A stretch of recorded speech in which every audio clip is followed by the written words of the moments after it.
So welcome to the presentation on what is, from our point of view, an important topic of discussion, money matters. So before I get started, I thought we'd do a quick round of introduction. My name is Sriram, and I head up the qualitative research business at Neurosensum in Indonesia.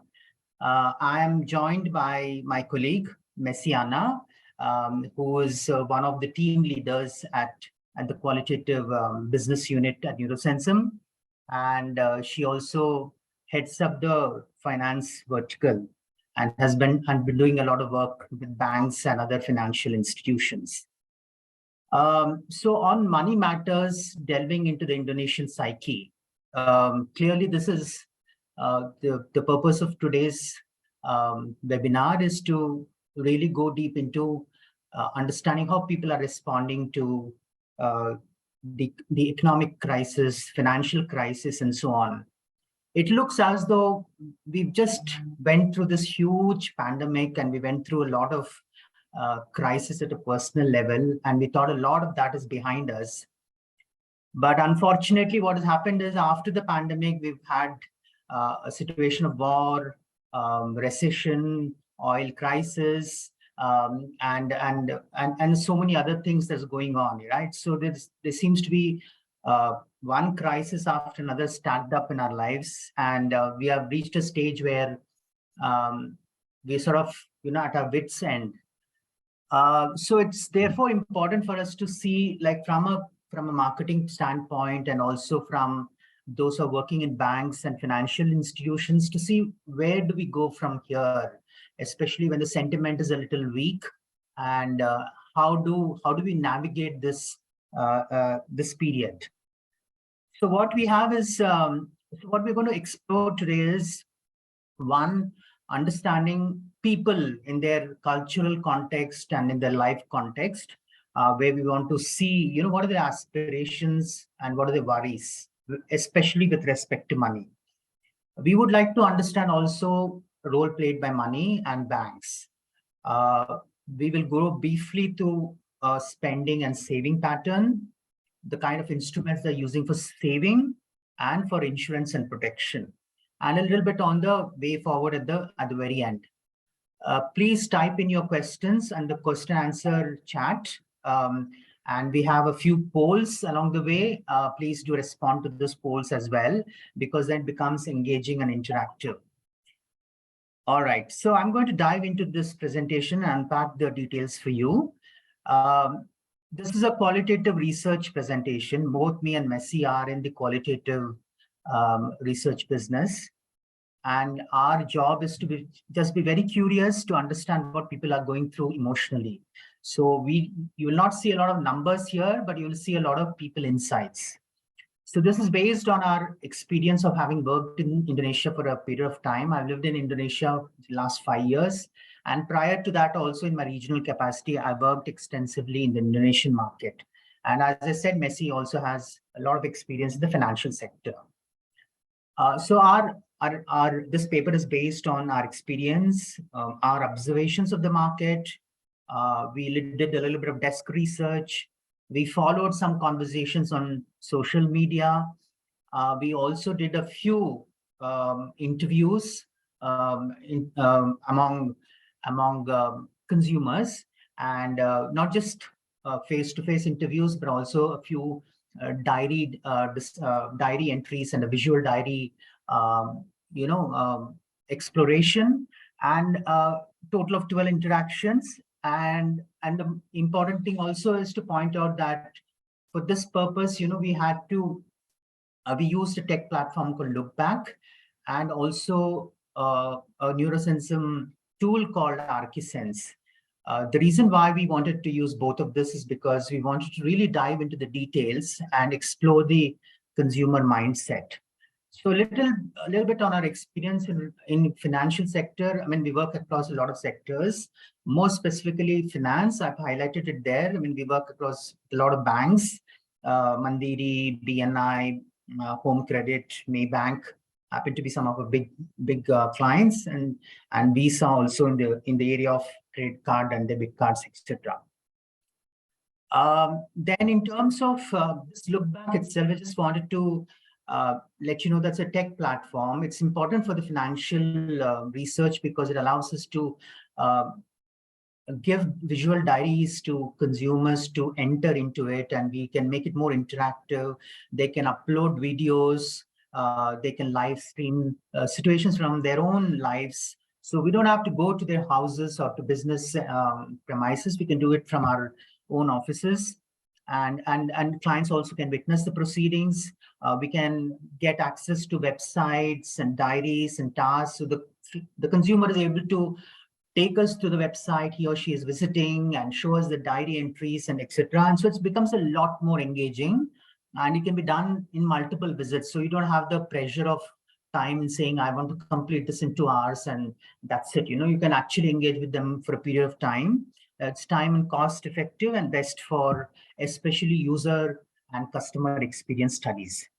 I just wanted to illustrate to how we did it, and I'm going to, I've clicked on this link and it will take you to the platform. So you can see that the moderator's windows in the top right, and then there's a respondent at the bottom. And then if you click on it, you can see a recording of this. I'm not going to spend a lot of time going through this, but basically it is interactive. The moderator can talk to the respondent, and the participant can actually add questions and provide comments, etc. Kita hobinya di mana gitu loh. Misalnya kayak aku misalnya di finance gitu kan. Jadi aku yeah. So that's what it is. And then in addition to that, you can also, as I said, we gave them diaries. The diary could be something like this. They would have filled this up in terms of what are they feeling, what are they spending like, what are they saving, where are they saving, etc. And then you can get a little bit of all of that in the link, and then the moderator can access that link and ask probing questions when they're doing the interviews. About ArchiSense, it's for us is a powerful projective technique, which is based on a Jung's model, where we are trying to get to the bottom of what people are feeling. And usually they're able to talk about it.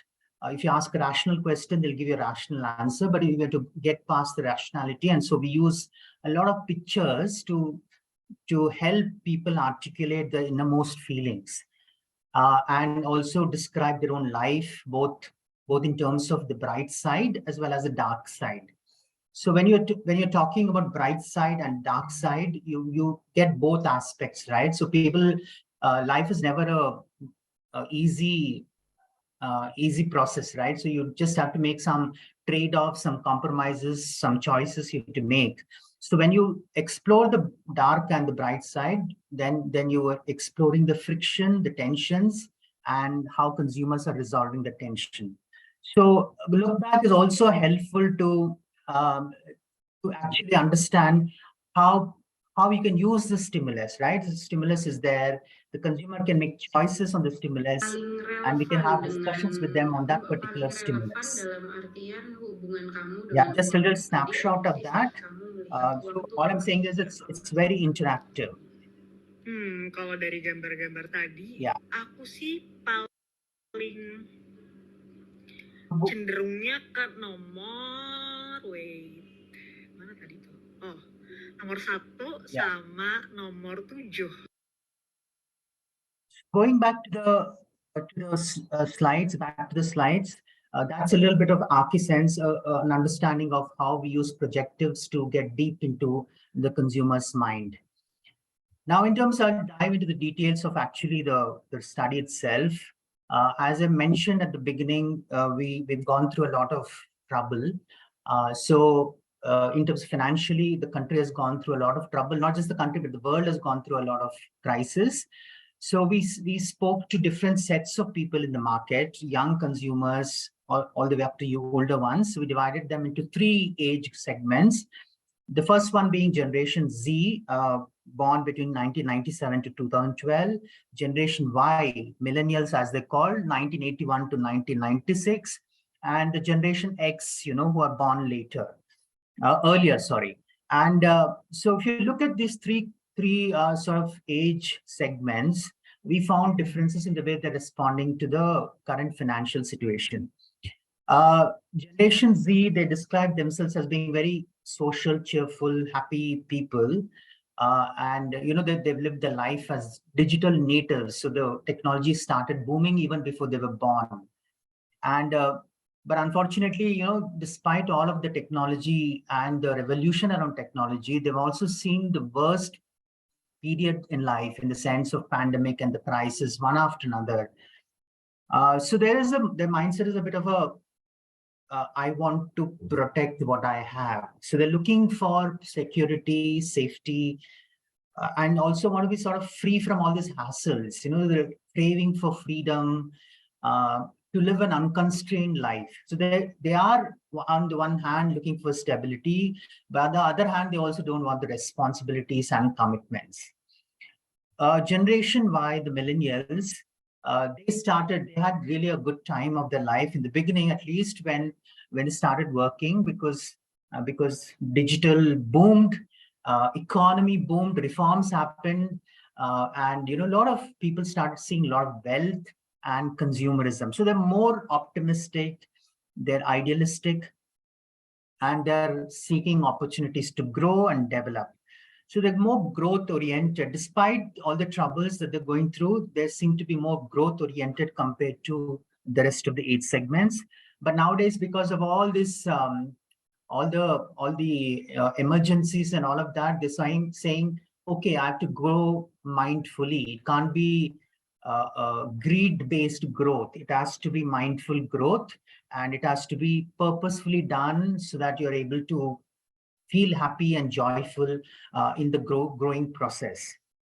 The Generation X, which is the older generation, they went through the MTV sort of era, when things had not yet started in terms of technology, but it had made the birth had happened at that point. But they're a hardworking generation. They grew up really working hard. They wanted to be on their own, self-sufficient, and all of that. They have very strong family bonds and community bonds. But now they're at the stage where they're going to be retiring in, say, another 10 years or a few years from now. And hence, um, they want to leave inheritance for future, their children. They want to leave a legacy and build a secure future, maybe also a retirement fund for their own retired life. Um, with that difference, therefore, tells us that these people are looking for different things in life at an emotional level, and the role that money plays also different for them. Like, for example, if you take the x-axis on the left side, it's personal, and the right side is community. And if you take the emotional state of mind as optimism versus caution, you will see that a lot of Generation Z are a little bit more careful about spending. They're seeking stability. They're more into gaining experience, whereas our Generation Y is more about social impact, mindful growth, and progress. And Generation X is more about, I want to build a legacy for my kids. I want to have security for my post-retirement life. So that sort of is the way the different age segments are positioned on the Archisense framework. And what that means is, I'm going to dive into each of those themes. It results in a lot of themes that we have, which I'm going to unpack. Before unpacking, I just thought it'll be interesting to share, for you to share with us as to, from your point of view, based on your experience, what do you feel are Indonesians looking for these days when it comes to money? Are they looking for security, stability, growth, or freedom? What's your view? One answer is allowed. So let's try and see what you feel about it. Messi, can you launch the poll?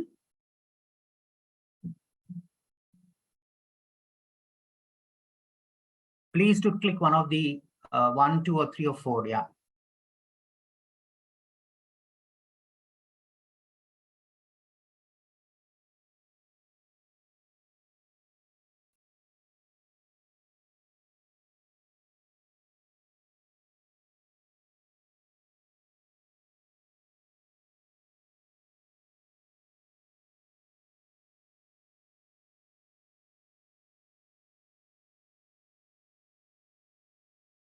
Yeah, let's give another 5 seconds. Okay. Yeah, I'll end the poll now. So you guys, Messi, can you see the numbers there? I think a lot of 30% of the people have said growth. 27 people, 27% said stability, and 18% said security, and 21% said freedom. 20% said freedom. So there is more going in for growth. I'm sharing the results. You can see that there are more people voting for growth. That is what Indonesians is what you're feeling, that they're growth oriented. I think Indonesia by and large is a very young market. So obviously many of the Indonesian consumers are just starting their life. They are ambitious and growth oriented. So let's see what the research tells us, and let's see why we feel this way. I'm going to go now into the presentation again and unpack the various things that we discovered in this research. Yeah. So there are 5 big themes that we've seen. One is maybe this is also a little a function of the current circumstances. People have reduced spending, and they're importantly reduced spending on high ticket items like big cars and big houses, or so not making that kind of investment on large ownership or acquisitions. Instead, they prefer to spend their money on smaller pleasures and experiences which will give them happiness in the moment. The second is health is an area of big concern for everybody, not just physical health, but now people are focusing on mental balance, mental health, work-life balance. Many of them don't even want to come to office and they prefer to work from home and not get caught in the stress and chaos of the urban life. They have faced economic distress, the third point, and the money is coming down, the salaries and the earnings are coming down. In order to earn the same amount of money, you have to work twice harder. So they're saying that if in case there's an emergency in future, how do I create a pot of money which I can use in case there's something happens? They are also feeling a loss of control because unemployment, uncertainties, a lot of these things are going on. Hence, they are trying to take control back into their life, while also saying, I should remain flexible. I can't make big commitments. I have to be flexible. If required, I must do 2 jobs. If required, I have to cut down on some spending and reallocate my money into other areas. So they're looking at improvising or regulating their own self and trying to get back the control that they seem to feel that they lost. Finally, in terms of education, a lot of them are feeling that, oh, everything cannot come by by getting a degree in a formal university. You have to upskill, you have to learn new ideas, invest in new ventures, and so on. So there's in the new scheme of things, you have to gain practical skills and be creative in what you do. Like starting your own business, which follows your passion, etc. So those are 5 big themes that we are getting. So some of the things that I wanted to sort of share with you today is, by and large, the generation that people that we have today are budget conscious and frugal. When I say frugal, I mean they're very careful with the money. So Generation X is the older lot, are more focused on investment and growth and creating this retirement fund. Generation Y and Z are much more cautious, careful. So they want to look at creating a emergency fund. So it looks as if the people are a bit negative, conservative, fearful. Of course they are, because of the current circumstances. They're not trusting banks. Banks are collapsing. Recently, they've heard of banks shutting down in other parts of the world. They're very, very tight-fisted and control-oriented. They don't want to really spend money easily. So ultimately, I think the implication for all of us is, how do you make your consumers feel safe? How do we make sure that they're having the bank will not close down? How do you make sure that the funds that they have put in the bank will not be lost? So the safety messaging have been happening by some of the banks. This is a bank that's based in Singapore. They have talked about how they're the Asia's safest bank. And then there's another interesting ad which I'm going to share with you. Here is this meet the latest in families with financial stability. Now they're talking about financial stability. And as a part of that advertisement, you can see that if there's a balance shortages, there's an app which tells them that there's shortage of money and you have to be careful. So it's all about, providing that alert system, the ability to manage and control your budget and your spending through an app, and through the technology, they're able to provide that kind of control back. They're giving it back to the consumers. So that was the first one. And the second one is, today, stability is more important than status. In the past, people would say, oh, I have a big car, I have a big house, and I have all these luxurious items. But people are saying, I want stability, I want to feel grounded. They're a bit risk averse. They are trying to put they're not putting everything in one area. They're diversifying their portfolio. They're investing in different kinds of assets like real estate, gold, etc. Y and Z generation is investing in mutual funds, cryptocurrencies, time deposits, etc. And finally, we also noticed that some people want to have cash in hand. Liquidity is really, really important. The cash is king. So it's almost like, if you look at those pictures, if something happens, I have a lifeline. If you at least have liquid cash, I have something to depend on. I don't have to lose it. And then, so this is all driven by this fear of failing, and they feel that they're not very loyal. They keep changing. They're a bit insecure. That's a dark side, yeah. So they communicate the feeling that, oh, I'm hesitant. I'm a bit in a survival mode. So I'm trying to make sure that I'm not going to fail. So I will hedge my risk. I'll put my money in different places. So when they do that, and if you tell them that put all your money in a fixed deposit, or put all your money in property or in a car, they'll probably say, no, I can't do that. So in terms of investment opportunities, and what are the products and solutions that you give them the flexibility? Can they shift investment in case needed from one to another? If you put your money in hedge fund, in education fund, for example, tomorrow you're in a hospital because of health emergency. Can you shift that money from education to health, or from another kind of targeted saving to another area? So that flexibility is what people are looking for.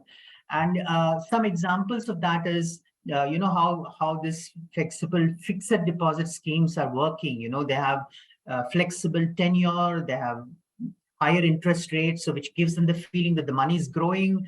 The investment amount can also vary from month to month. You don't have to put the same amount every month. When you have the money, you put that much money. When you don't have the money, you don't have to put anything at all. Yeah. So, and then when needed, you can withdraw it prematurely, or if wanted, you can also take a loan on that amount, and all of that features. So, that kind of is where it brings to life in this advertisement from a bank in India, which is saying, get more out of life, make your money work for you. Here, parts of this advertisement is in Indian language, so I'm not going. There's nothing much that you need to understand the language. Just watch the imagery, and it's about a girl in the ad and how she's dreaming and how the family is supporting her.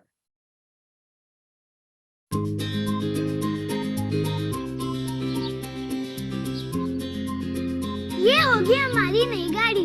Wow, इतनी बड़ी गाड़ी, पर ये आएगी कैसे? मैंने इसके लिए सेव जो किया है। और मैंने भी एफडी में इन्वेस्ट किया है तुम्हारे एजुकेशन के लिए। Get more out of life with fixed deposit from PNB Housing that gives interest rates up to 8.70%. Yeah, there is this idea called targeted savings. So you might have a dream of owning a car, which is what the advertisement is saying. The little girl wants to own a large car, and the family is saying, we'll support you by putting money in education. So supposing, say, you create an education fund and you put money there, And in the middle of the process, maybe you want to invest in something else. For example, you take a little bit of that money and put into something else. For example, gold prices are increasing, the value of gold is going up. So maybe they can take that money out from education, put it into gold. So that flexibility is what people are looking for, and they don't want to commit everything into one way of saving. Then I move forward into the next one. Sorry, just give me a second. Sorry, I have to.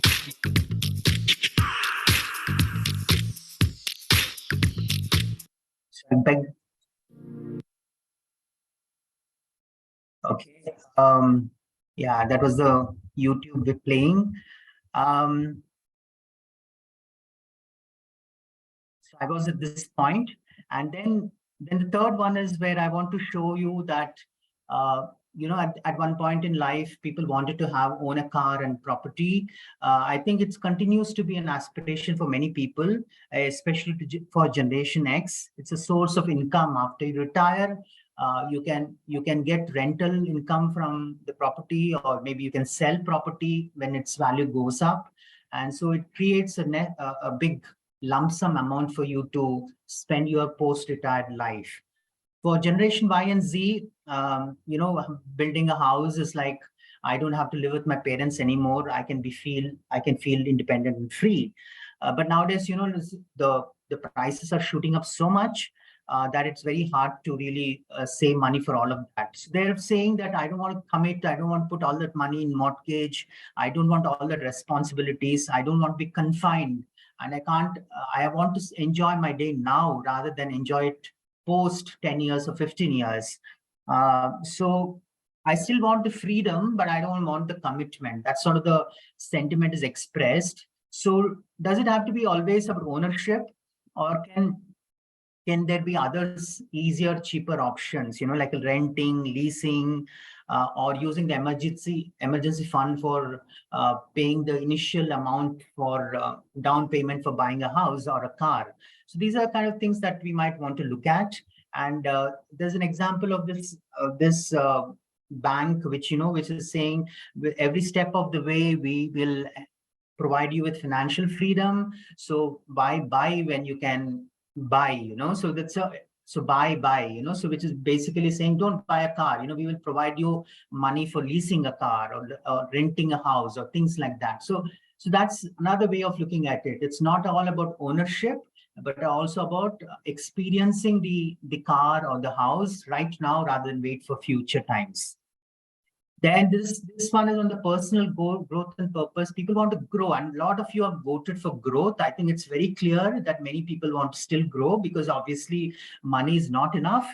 They want to grow, but they want to grow in a stable way without really risking their money. So many people are investing in themselves, improving their skills. They're going to study. They're studying further. They're learning new skills.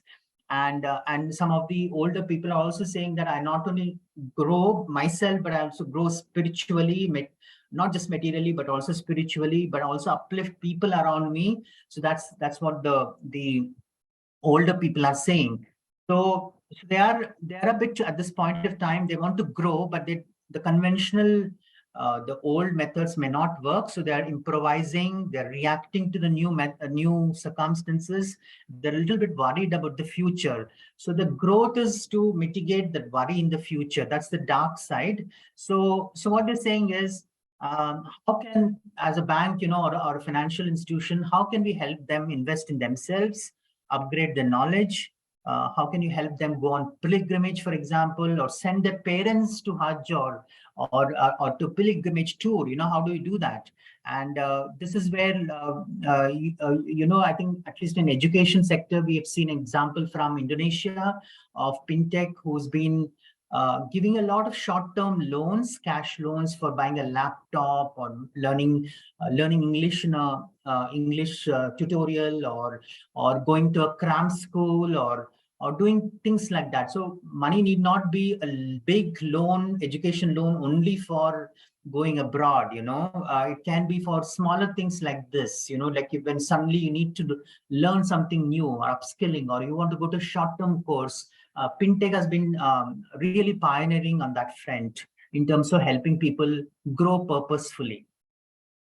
Then as I said, social impact is a big deal. Many people are hoping for religious rewards through zakat, and especially the older generation. The younger Y and Z are tech savvy. They're using the tech platforms and tools for instilling work-life balance, mental and mitigating mental anxiety. So there's a lot of rags to riches story. When people say, "Oh, that's one is my hero," it's because he started from having nothing to having a lot more, and is socially impactful and influential. But they don't want to do that person because they don't want to take the risk. There's always this feeling that, oh, I'm not sure whether I have it in me, and I don't know where it's going to take. At least let me have what I have. So if they have a job, even if they hate that job, they remain in that job until they get another job in hand. A lot of them are saying that I want the money to start an business. They want to start on their own, but they just that, they don't have the capital, they don't have the money, they are feeling doubtful. So there's a lot of that going on. So how do you help them become business people? How do we help them get that initial capital money? How do you help them manage their wealth or funds that they have? How can you help them raise their capital in the beginning? Those are some of the questions we have to ask ourselves. And this is an advertisement which I'm going to play, which is about how this bank is helping people manage their money and, providing them that feeling of control.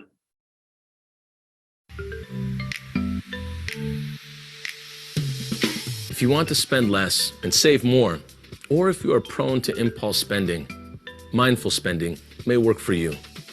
It involves being aware of how you think about and act with money. Start building these mindful spending habits to cut down on unnecessary purchases and divert more money toward your goals. A good place to start practicing mindful spending is to slow down your spending habits.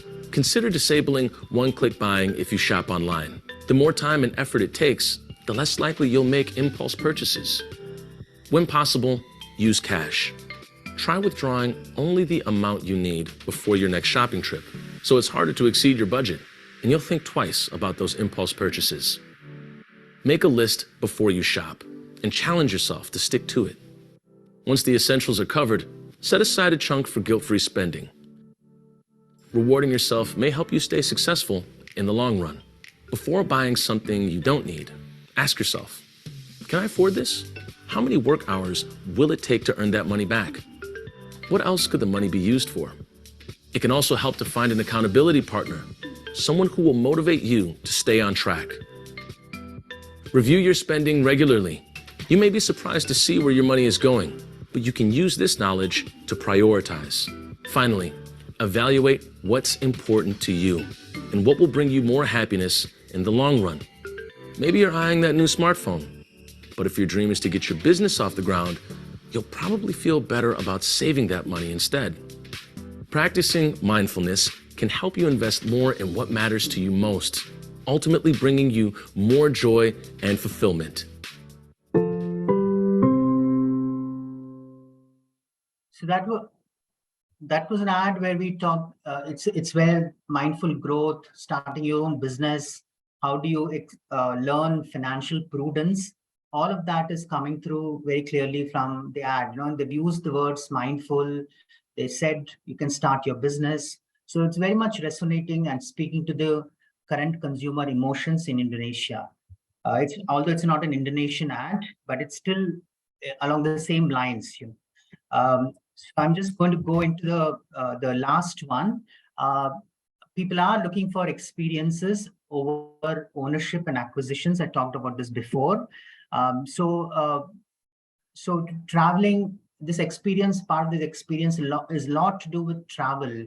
It doesn't have to be an exotic travel to a foreign destination. It can be domestic travel, but people want to be able to spend money on travel and visiting the realizing some of the long-held dreams of going to a place that they had always dreamed about. People are also saying, I want to spend on smaller pleasures and a variety of experiences, like going to a restaurant, going to a retreat for or a spa and things like that. They value all of those, and they're not. But nowadays, there's also so much of options, so much of consumerism going on. They're saying that I don't want to spend recklessly. So sometimes they say, many of our consumers said they don't want to use a credit card because credit card means that you'll end up doing uncontrolled spending. So there's a lot of that anti-consumerism sentiment that we also see sometimes because there's not that much money with everyone. So in this instance, then when they don't have, or when the cash strapped, how can a bank can help in giving them a variety of experiences in life? So this could be more pertinent or relevant to a credit card company, for instance. I have an example of this brand, Sophie, it's a foreign bank. They have a lot of loans which are of a personal nature, and in their website, if you go into the website, you will see lots of different kinds of loan that they give, which seem very unconventional. For example, you can see home improvement loan. This is a home improvement loan, and they say no fee, same day funding, etc. But what was interesting and struck me as really unusual was this family planning one. So you can see they give loan for IVF, they give loan for adoption, they give loan for surrogacy and pregnancy. So they're acknowledging that the consumers are in different stages of life, and they want to ensure that they're able to enjoy all those experiences coming across different stages of life. Likewise, they have a travel loan, which is obviously for traveling, but they also have weddings like this. So they have a variety of loans. Conventionally, loans were only meant for cars or property, but this is all about gathering a lifetime of experiences. So moving forward, I just want to slow down a little bit here and say that we saw different things across different age groups. We talked about security, future, freedom on the left side. We talked about, and the pictures were there that were chosen in the study, through which we were able to uncover these emotional themes. On the right side, you have social impact, mindful growth, and the bottom right, you had stability, frugality, and the left, you had smaller pleasures, purposeful investments. So you have different need states at different levels, relevant for different age groups also. So that is where, if you look at this and then say, are we doing all this as banks? Are we really doing this? And the question we asked, and we asked the consumers, what is the role of a bank in your life? What is it doing for you? And they say that at the end of the day, it is all about trusting the bank. And I'm using it as sort of a channel where I spend and save, and I use it to a place for financial transaction. What we found as interesting, and it's also important for all of us to note, is bank is not connected at an emotional level at this point of time. They still feel a bit distant, a bit transactional, opportunistic, or many times it's just a place where you put your cash safely. It's beyond that. There's not really emotional connect. People don't say it's my trusted partner, or they don't say it's my flexible advisor or accountability partner. They don't use partnership or human connections to describe a bank brands. So I think that is one thing to keep in mind. But other thing, I also feel like as a category, we've not moved forward beyond interest rates and instruments and convenience and all of that. A lot of that is also seem to be changing, especially with the rise of digital banks. the digital banks have been really exciting and caught everybody's imagination. One is sure, I mean, there's definitely a lot of convenience that goes without saying, but there is some things, some features which give you an indication that the landscape of banking is likely to change. There's a feature called pockets, which people talked about, how you put money in different pockets, digital pockets, so you're able to say how much money I put into education, how much money I put into family expenses and fuel and so on and so forth. So there are pockets that you use, digital pockets that allow you to control your budget and really make it, really manage your money carefully. Generation Z, they found this whole digital banking extremely convenient, no paperwork. And so a lot of that is going on, but ultimately it's also still about convenience and ease.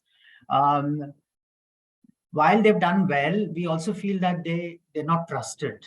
So because you don't have any human interaction. Their concerns around security, safety, they don't have a person to talk to. There are concerns around data privacy, especially millennials. There are a lot of scams going on.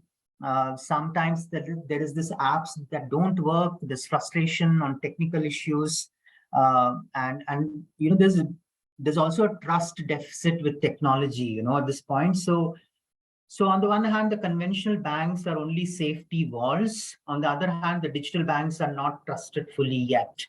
So the market is a little, therefore the financial institutions today are coming across as being a little bit monolithic, unchanging, or even if they're changing, it's mostly about convenience. So that's what is to give you a glimpse of what they feel about banks and relationships. So just wanted to do another poll before we move forward. From your point of view, what do you think? Indonesian relationship with banks is most based on safety and reliability, convenience and ease, management of funds and wealth, trust and personalized products and services. Personalized is special products made for me, that kind of personalized, customized products. So which one of the four would you say banks are doing more of in Indonesia today? Launch the poll, yeah.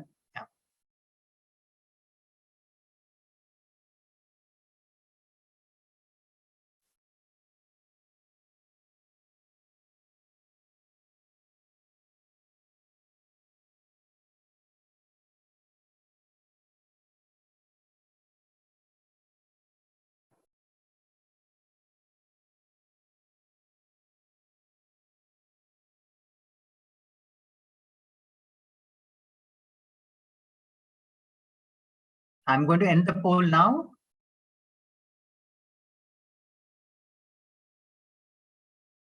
All right. As expected, a lot of us look at banks as a place where they can keep their money safely. That's a large 48%. 28% are looking for convenience and ease. Very few people are looking for management of wealth and funds. We said we want to grow, right? We're all growth oriented. In the previous poll, we said we're all growth oriented. That was the highest score. But when it comes to banks, the banks are not facilitating the growth. It looks as though that is happening. Banks are meant to keep your money safe. Whereas personally, you want to grow. So there's a little bit of contradiction there. And maybe banks have to do a lot more to get to the point where they're seen as growth partners. So that's an interesting poll. I'm stopping this now and then moving forward. Have you seen the results? Can you see the results, Messi? Yeah. So I'll stop this and then let's move forward. Okay. Yeah. Yeah, before I move into the next section, some common themes or main things that I want you all to take away is people are growth oriented, like you all said, but they're very careful with the money. Money must be saved for the unexpected. Health is extremely important. you should have multiple income streams. So people today, even if they're into a job, they have a side business. People are doing more than one job in that day. You know, they have multiple jobs. You have situations where the husband is doing business, wife is a salaried person. Salary is stable income, business is risky. So they are looking at wife's income as providing stability, husband's income is for growth. But at that same time, they're investing in education, but that requires a lot of planning. There's still a lot of aspiration for university-based education, but as I said, mentioned Coursera, number of these digital courses is free, but some of them you need to pay. For example, cram courses, courses like when you want to buy a laptop, when you want to learn English, all of that costs money. But so therefore, the regular education, university education is not enough. You have to upskill yourself and keep ahead of the curve. And finally, priority is family. That is still very important. And you need to maintain a sense of harmony and balance. So people are saying, I want to take care of my elders. I don't want to be dependent on my elders. Elders are saying, Generation X are saying, after retiring, I don't want to be a burden on my children. So it's family is still a priority, but they want to maintain a sense of harmony, maintain a sense of dignity and independence, and from overly depending on each other. So that's for you to take note of. So I'm going to now hand you over to some behavioral habits, and this is the segment which Messi will walk you through in terms of spending, saving, where are the saving, where are the spending, etc. So over to you, Messi. Okay, Siran, before we continue, should we ask question? Should we answer question first because there is questions? Yeah, sure. In the Q&A. Okay, so I'm going to read the question. Hi, just curious with current situation, especially during inflation, how consumer reaction, especially for middle low income, when it comes to complementary product, does it shift their purchase behavior? What I mean, everyone buy for primary product, example body wash. Then how about body scrub? Yeah, this is it's a good question. We found that in a lot of categories, in a lot of essentials, people are in this present time are not cutting down on the money that they're spending. For example, out of 100,000 rupiah, if you're spending 20,000 rupiah on, say, for example, personal care, that part of 20,000 rupiah is not shrunk. It still is 20,000. But however, in that 20,000, what they've done is that they are putting that money in terms of buying a bulk item so that they can get a discount. They're buying products which will last a longer time. So they're saying, if I'm buying, say, a body wash, I will continue to use the body wash, but if it's got multiple benefits, like the body wash has moisturizing plus antibacterial benefit, so it means that it's got multiple benefits, right? So when a body wash has a nice smell and antibacterial benefit and so on, then in the mind they're saying, okay, I have to spend less on buying a specialized moisturizer. Something like that. So basically what they're saying is they're looking for multi-purpose benefits. They're looking for bulk discounts.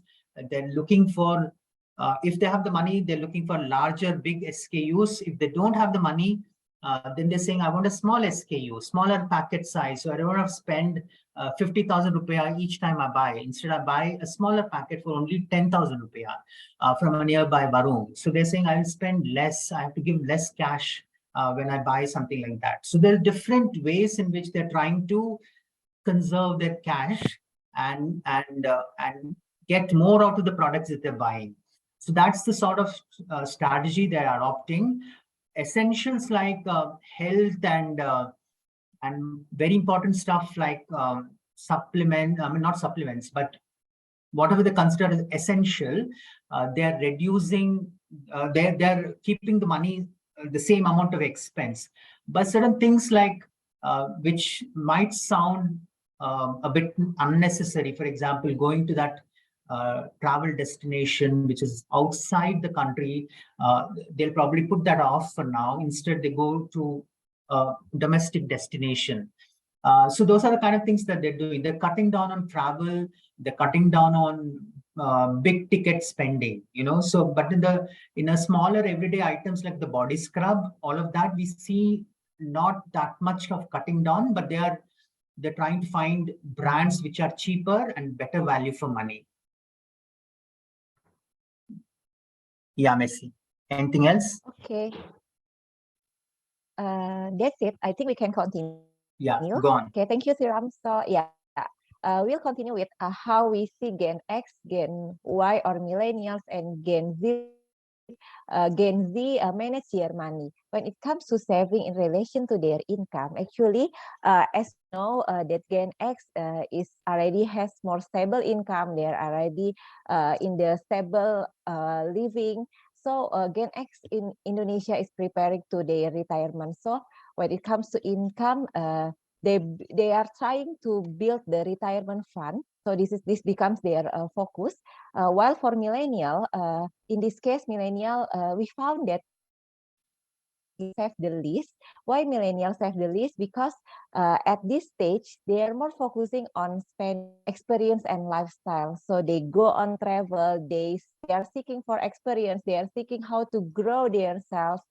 So they are more open to more experience. So that's why millennials is witnessing consumerism. They spend more on the lifestyle. While for Gen Z, as we can see that the increasing of financial awareness now is starting from the younger generation. So they are the generation that are more digital savvy. They get exposed to the financial product. They information from the digital. So that's why their awareness of financial product, financial investment is also high. That's why when talking about saving, Gen Z also already have mindset to save since they are young.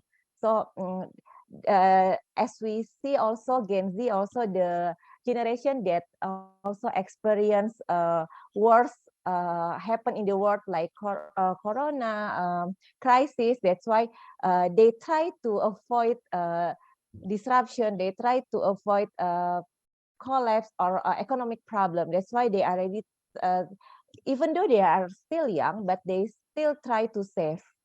Okay, next. Okay, now how about the spending in relation to their disposable income for Gen X? We can see that for Gen X, more expenditure is on housing and education. Yeah, because they are in the stage of raising their children. So that's why children expense, this also includes education expense. They spend most of their income for this and also for house maintenance. Either it's rent, mortgage, or anything else related to the house maintenance. While for other expense like entertainment, food, and shopping are relatively lower compared to other generation. Yeah. Okay, so for Gen Y or millennials, millennials are more focusing on consumerism and experience. That's why if we are looking at this chart, the biggest part of their spendings becomes more on relatively higher compared to Gen X on shopping and entertainment. We can see that they are more consumption oriented. Although they also spend some of their income for rent, because some of the Gen Y also would like to be independent from their parents. That's why they spend their income for renting a house, and also food and transportation. But actually, if we see the average, their spending on shopping entertainment is relatively higher than other generation. Okay, and for Gen Z, they are the youngest one. So actually, their spending it depends on whether they live with their parents or they're living alone or outside their parents' home. If they live outside their parents' homes, the biggest spending will be on rent, either renting a kos-kosan or renting an apartments, and also for shopping and entertainment. But while for the one who live with their parents, they spend lesser for because they provide from their parents, and also not spending for rent. So their biggest spending will be for shopping, entertainment.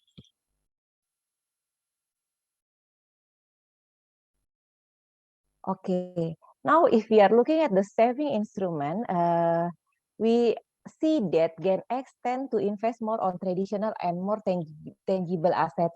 What does it mean? It means that they are more skewed towards saving products like gold, property, and even for opening a small business, and also foreign currency. So they are more into the low risk product compared to other generation. While for Gen Y, on the other hand, Gen Y focus on investment products that are more accessible and liquid, such as mutual funds, saving account, stocks, and etc. While for Gen Z, we understand that Gen Z is more digital savvy. That's why we also see that they are more inclined to invest in digital assets. So they are starting their investment in cryptocurrency, in crypto staking, although they also invest on other products, for example, like mutual funds, stocks, time deposits, like other generation. But they are the one who more into the digital assets compared to the other generation. Sorry. Okay. Yeah. Now, if we are looking at the insurance, when it comes to insurance, we all understand that with the increasing of with the pandemic situation, people are more aware on insurance. It also happens in Gen Y and Gen Z, while they in few years back, they more rely on the insurance plan that provided by their company, but now they are beginning to top up to increase the coverage after the pandemic. While for Gen X is the one who already more mature. They are also older. That's why they are usually already separate personal insurance policy. They already secure this protection, either it's critical illness, accidents, retirement, or even life insurance. And some of them also already subscribe to unit-linked insurance product because they see it as a long-term investment. Yeah. Okay. So with the increasing of health awareness among people, now let's see how they perceive health insurance, what are their needs, and what are the current gaps. So if we are talking about needs of health insurance, actually people after pandemic are aware that health is important. Their anxiety towards health is also high. That's why insurance is perceived can solve these needs to reduce their anxiety if something bad happen in their health. And people also realize that hospital expense will be huge. It can wipe out all saving. That's why it's very important to have protection. And also it's convenience to have cashless system when they are going to the hospital. That's why people are appreciate while they can just use card for insurance. So these are all the needs that can be solved with health insurance. But what are the current gaps and how the insurance company can tap into this gap? So basically, there is a mindset among people that when they invest or when they pay premium for a health insurance and they do not do any claim, so it's the mindset of losing money. So they think that they are not getting profit if they do not do any claim. So the money must be forgotten. And also there is a mindset that not all the illness are covered by health insurance. So only some illness are covered by health insurance. And the other gap is health insurance only cover illness but not loss of the employment. What happen if they are not able to work anymore after they have health problem, how the health insurance can cover this or can solve this situation. So most of the people that this can be solved with health insurance.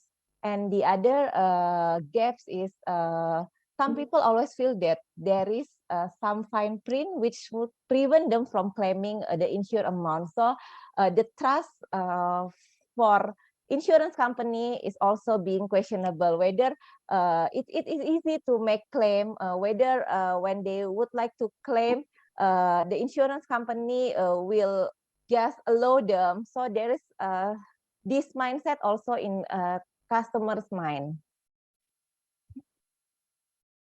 Let's do another poll. Indonesians prefer most to invest in the following. You know, are they interested in savings, even though interest is low? Are they interested in assets like gold and property, protection investment plans, education savings for kids education, health insurance, or stocks and training? What do you think are Indonesians interested in saving?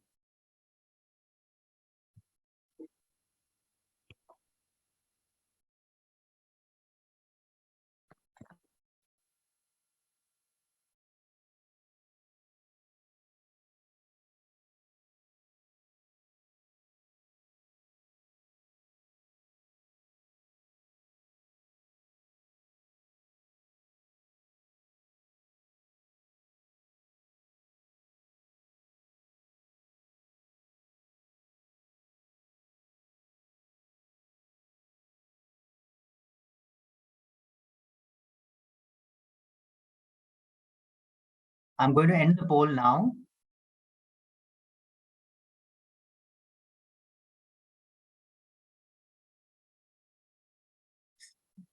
A large number of people, more number of people said it is in gold and property. Then the second is savings. Yeah, savings and stocks and trading at the same, at neck to neck. So probably everybody is saying that gold and property is the safest way of investing your money, and that is the reason why gold and property has become the biggest. Okay. All right, so I'm going to move forward now.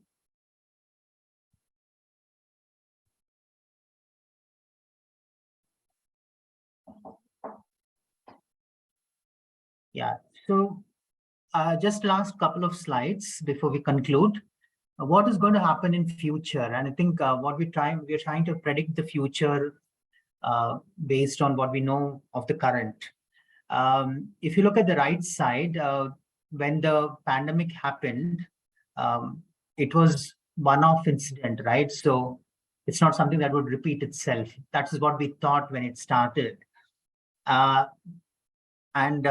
When it stuck, you know, we all were in a survival mode. We never came out of the homes. We stopped working in the office and stopped traveling, meeting people, and all that happened. So we were in a flight mode after the initial panic. We all went back home and sheltered ourselves. Now, after the first round of pandemic and the second round, a little later also, people said, okay, it still seems like it's going away now. So maybe I'm okay. Maybe I should start opening, start going to office. People started tentatively going back to office, started tentatively socializing, and all of that happened. But then the second wave came back, you know, and then there was this whole feeling that it's not one wave, there's multiple waves that will come back. It's not an isolated incident anymore, and it's more frequent shocks. Unfortunately, it's not just the pandemic shock. Yeah, now the shock is recession, shock of war and fuel price rise and the rise of all the items that we're buying, inflation, all of that happened. So the consumer is hit by shock after shock after shock. So ultimately, I think 2023, most of the consumers are in the left side, particularly the bottom left, where they're conservative, they're a bit pessimistic as things stand now. Maybe things might shift or change in the next couple of months or 3 months from down the line, but right now the sentiment is a bit quiet. The sentiment is a bit about being conservative, careful. just being cautious. So that is where people are today. So that is where most consumers are. And then what is going to happen in future, and what is the role of banks or financial institutions? The question that we want to ask to all our clients and to all our client partners is, how do you move this? It's not as if the market is going to be to wait for the market to revive. It's like, even in the toughest times, there are individuals who have really innovated, created new opportunities for themselves, and thrived even in the crisis. So how do banks help?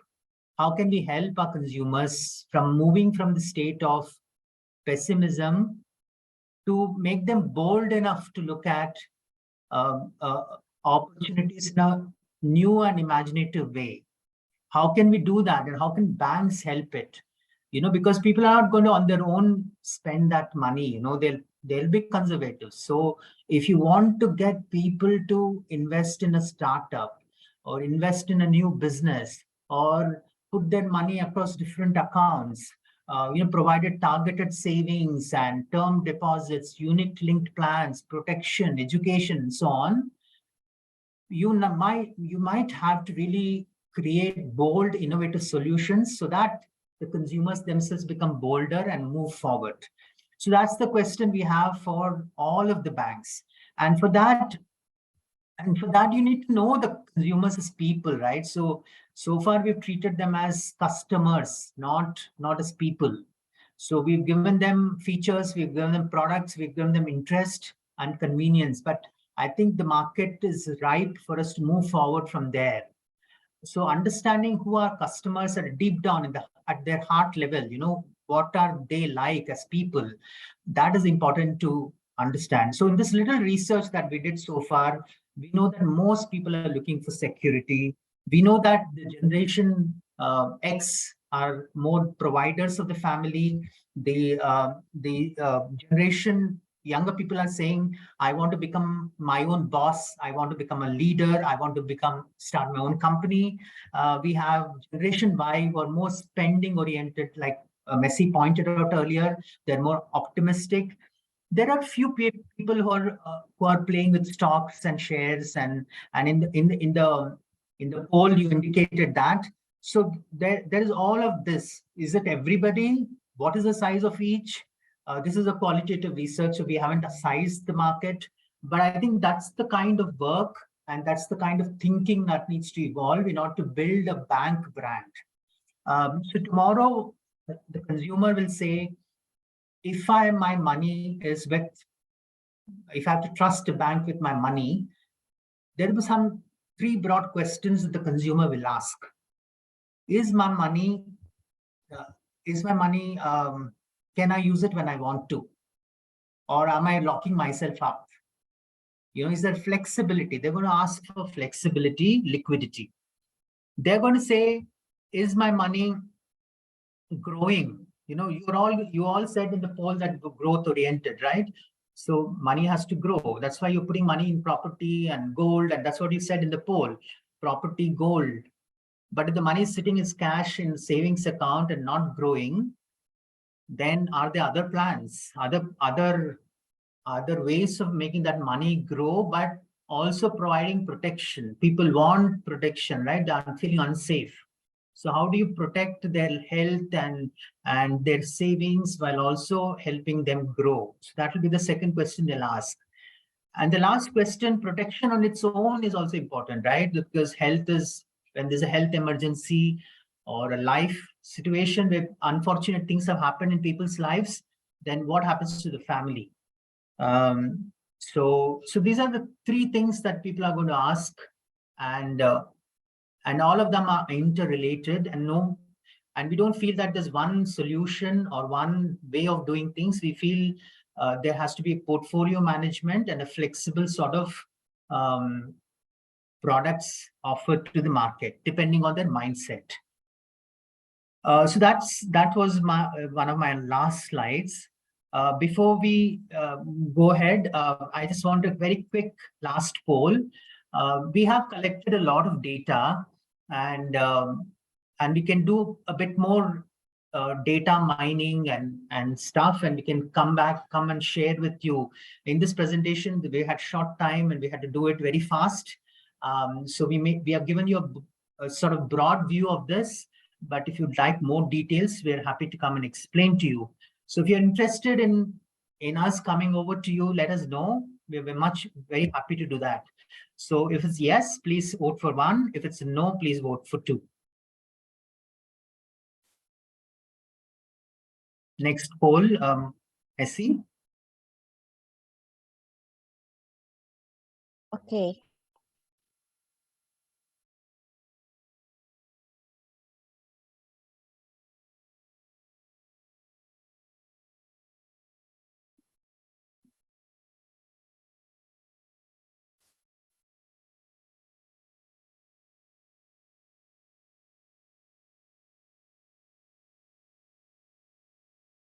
Okay, I'm going to end the poll. There are some of you have shown interest in it. We will get in touch with you, and we have your contact numbers, contact email addresses. We will be in touch with you to fix up time when we can come and meet you. So with that, we would like to end this webinar. So thank you very much for your time. And before we stop, I just want to see if there are any pending questions, comments. We are happy to answer them now. Messi, can you see anything on the chat or Q&A? Yeah. Yes. Yeah, there is one question. In the early part of the webinar, Gen Z was said to be more conservative, but they are investing in risky assets like crypto and stock. Is there any rough split of their investment category? Yeah, so there is again an inherent contradiction between what they're saying versus what they're doing. So right at the beginning, they said that nowadays employment is a big problem.